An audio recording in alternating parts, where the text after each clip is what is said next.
Hi friends, നിങ്ങളുടെ സ്വന്തം ജൽമാഷാണ്.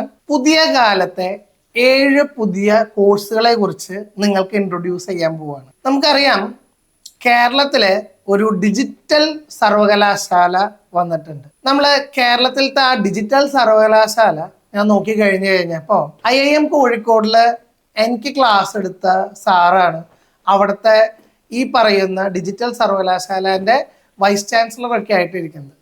അപ്പോൾ ഞാൻ ആ കോഴ്സുകളെ കുറിച്ച് നോക്കി കഴിഞ്ഞപ്പോൾ വളരെ ഇൻട്രസ്റ്റിംഗ് ആയിട്ട് എനിക്ക് തോന്നി. കാരണം എല്ലാ കോഴ്സും ഒന്നിനോടൊന്ന് മെച്ചമായിട്ടുള്ള കോഴ്സായിട്ടാണ് എനിക്ക് ഫീൽ ചെയ്തത്.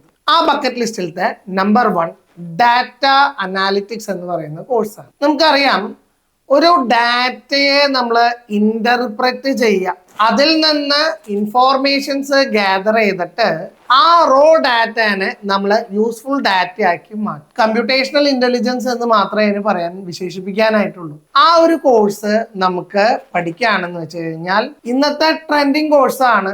100% നിങ്ങൾക്ക് അത് കഴിഞ്ഞ് നിങ്ങളൊരു ജോബ് മാർക്കറ്റിലേക്ക് പ്രവേശിക്കുകയാണ് എന്ന് വെച്ച് കഴിഞ്ഞാൽ അവിടെ ഇൻഡസ്ട്രി റെഡിയാണ്. ഇൻഡസ്ട്രിയിലേക്ക് എന്താണോ ഡിമാൻഡ് എന്ന് പറയുന്നത് നിങ്ങൾ ഡെലിവറി ചെയ്യണം. രണ്ടാമത്തെ എൻ്റെ ബക്കറ്റ് ലിസ്റ്റിലുള്ള കോഴ്സാണ് ML, മെഷീൻ ലേണിംഗ് എന്നാണ് നമ്മൾ പറയുന്നത്. സിംഗപ്പൂരൊക്കെയും ഈ റോബോട്ടിക്സിന്റെ യുഗം വളരെ നല്ല രീതിയിൽ ഡെവലപ്ഡ് ആയി എന്നാണ് പറയുന്നത്. മലേഷ്യ, സിംഗപ്പൂർ എന്ന് പറയുന്ന സ്ഥലങ്ങളിൽ നിന്നാണ് ലോകത്ത് പല സ്ഥലങ്ങളിലേക്കും ഇപ്പോൾ ഈ പറയുന്ന റോബോട്ടുകളിലേക്കും അയക്കാണ്, കയറ്റുമതി ചെയ്ത് വിടാണ്. നമ്മൾ ആൻഡ്രോയിഡ് കുഞ്ഞപ്പൻ എന്ന് പറഞ്ഞ സിനിമയ്ക്കും കണ്ടു അല്ലേ?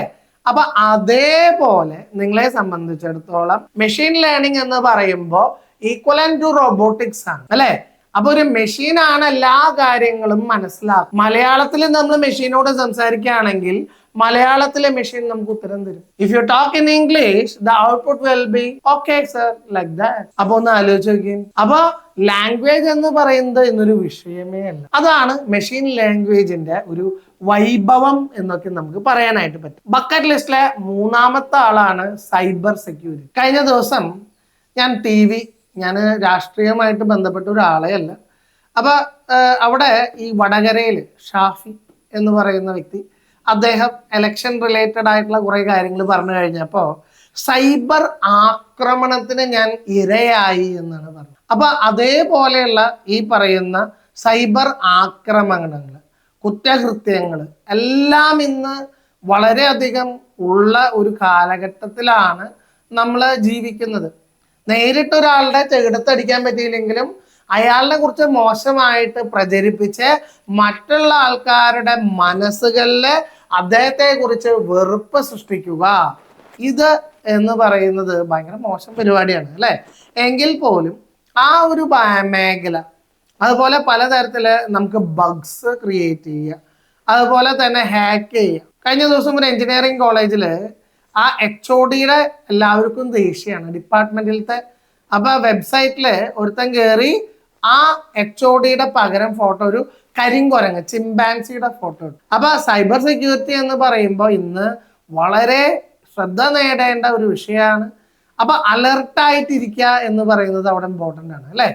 ബക്കറ്റ് ലിസ്റ്റിൽ 4ാമത്തെ ആളാണ് AI, ആർട്ടിഫിഷ്യൽ ഇന്റലിജൻസ് എന്ന് പറയും. പലതരത്തിലുള്ള ജോബ് ഓപ്പർച്യൂണിറ്റീസും നമുക്ക് AI എന്ന് പറയുന്ന സാങ്കേതിക വിദ്യ കാരണം കൊണ്ട് ഇന്ന് നമുക്ക് വളരെ നിമിഷ നേരം കൊണ്ട് ചെയ്തു തീർക്കാനായിട്ട് പറ്റും. പണ്ട് ഡിസൈൻ ചെയ്യണം എന്ന് വെച്ച് കഴിഞ്ഞാൽ ഒരു സ്ഥലത്ത് പോയിരുന്ന് നമ്മളുടെ ഇഷ്ടപ്പെട്ട ഒരു ഡിസൈൻ എത്തിക്കുന്നതിന് പകരം ഇന്ന് ഡിസൈൻ ചെയ്തൊരു നോട്ടീസ് ഇറക്കണം എന്ന് വെച്ച് കഴിഞ്ഞാൽ എന്താണ് കണ്ടന്റ് എന്ന് പറഞ്ഞു കൊടുത്തു കഴിഞ്ഞാൽ AI അത് ഒറ്റയടിക്ക് പരിപാടി അവസാനിപ്പിക്കും. അതേപോലെ തന്നെ ഒരു ലെറ്റർ, എനിക്ക് ഇന്ന് പനി ആയതുകൊണ്ട് വരാൻ പറ്റില്ല എന്നുള്ള വോയിസ് അയച്ചാൽ തന്നെ AI അത് വളരെ ബ്യൂട്ടിഫുൾ ആയിട്ടൊരു ലെറ്റർ ആയിട്ട് നമുക്ക് കൊണ്ടുവരാണ് അല്ലേ?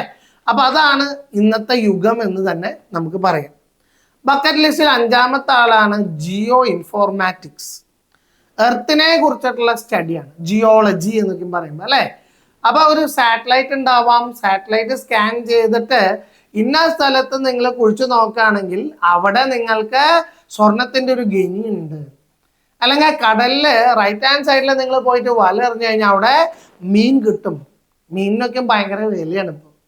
കഴിഞ്ഞ ദിവസമാണ് TV കണ്ടത്, മത്തി 1 കിലോ 360 രൂപ. ഞാൻ ആലോചിക്കുകയാണ്, മുമ്പൊക്കെ ആണെന്ന് വെച്ച് കഴിഞ്ഞാൽ മത്തി ആർക്കും ആവശ്യമില്ലാത്ത കാരണം വേണ്ട എന്ന് പറയുമ്പോൾ കിലോന് ഒരു 50 രൂപയ്ക്കും ഇങ്ങനെ ഇഷ്ടം പോലെ ഇട്ടിരുന്ന വസ്തുവാണ് മത്തി. ഇപ്പൊ 360 രൂപ കിട്ടാനില്ല എന്നാണ് പറയുന്നത്. അപ്പൊ ജിയോ ഇൻഫോർമാറ്റിക്സ് മൂലം നമുക്ക് വളരെയധികം കാര്യങ്ങൾ ഇന്ന് ചെയ്തു തീർക്കാനായിട്ട് സാധ്യമാണ്. ബക്കറ്റ് ലിസ്റ്റിൽ 6ാമത്തെ ആളാണ് കമ്പ്യൂട്ടേഷണൽ ഇന്റലിജൻസ് എന്ന് പറയുന്നത്. അപ്പം ഈ പറയുന്ന കമ്പ്യൂട്ടേഷണൽ ഇന്റലിജൻസ് എന്ന് പറയുന്നത് ഇന്ന് നോർമൽ ലെവലിൽ നിന്ന് വളരെയധികം ഇമ്പോർട്ടൻ്റ് ആയി മാറിയിട്ടുള്ള ഒരു കോഴ്സാണ് കമ്പ്യൂട്ടേഷണൽ ഇന്റലിജൻസ് എന്ന് പറയുന്നത്. അവിടെ നമ്മളെ സംബന്ധിച്ചിടത്തോളം ഹ്യൂമൻ മെഷീൻ ഇന്റർഫേസ് ആണ് അവിടെ ഏറ്റവും ഇമ്പോർട്ടൻ്റ് ആയിട്ടുള്ള കാര്യം. അപ്പോൾ ഹ്യൂമൻ ഉണ്ട്, അതുപോലെ തന്നെ മെഷീനുമായിട്ട് ഹ്യൂമനെ ബന്ധപ്പെടുത്തുന്നതാണ് ഇവിടെ നമ്മളെ കമ്പ്യൂട്ടേഷണൽ ഇന്റലിജൻസ്. നമുക്കറിയാം എലോൺ മസ്ക് ബ്രെയിൻ ചിപ്പ് എന്ന് പറയുന്ന സംവിധാനം വരെ ഇന്ന് കൊണ്ടുവന്നു. അവസാനത്തെയും 7ാമത്തെയും ആയിട്ടുള്ള ഒന്നാണ് എക്കോളജി എന്ന് പറയുന്നത്. അതായത് മനുഷ്യനും ആ മൃഗങ്ങളും അതുപോലെ പ്രകൃതിയും എല്ലാത്തിനെയും കുറിച്ചിട്ടുള്ള ഒരു ഓവറോൾ ആയിട്ടുള്ള ഒരു സ്റ്റഡി. എന്താ കാരണം? ഇത് ഇമ്പോർട്ടൻ്റ് ആണ്, ട്രെൻഡിങ് ആണ് എന്ന് പറയാൻ. കാരണം മനുഷ്യനുണ്ട് ലോകത്ത്, അവൻ ജീവിക്കുന്ന അവൻ്റെ അന്തരീക്ഷങ്ങളുണ്ട്. അപ്പൊ ഇതിനെ കുറിച്ചിട്ടുള്ള സ്റ്റഡി എന്ന് പറയുന്നത് ഇന്ന് വളരെ ഇമ്പോർട്ടൻ്റ് ആണ്. അപ്പോൾ ഇന്ന് നമ്മൾ പറഞ്ഞത് digital university of Kerala DUK, അവിടെ ഈ തരത്തിലുള്ള വൈബായിട്ടുള്ള കോഴ്സ് ഉണ്ട്. തീർച്ചയായിട്ടും പുതിയ കാലത്തെ 7 പുതിയ കോഴ്സുകളും നിങ്ങൾക്ക് ഇഷ്ടപ്പെട്ടു എന്ന് ഞാൻ കരുതുന്നു. All the best.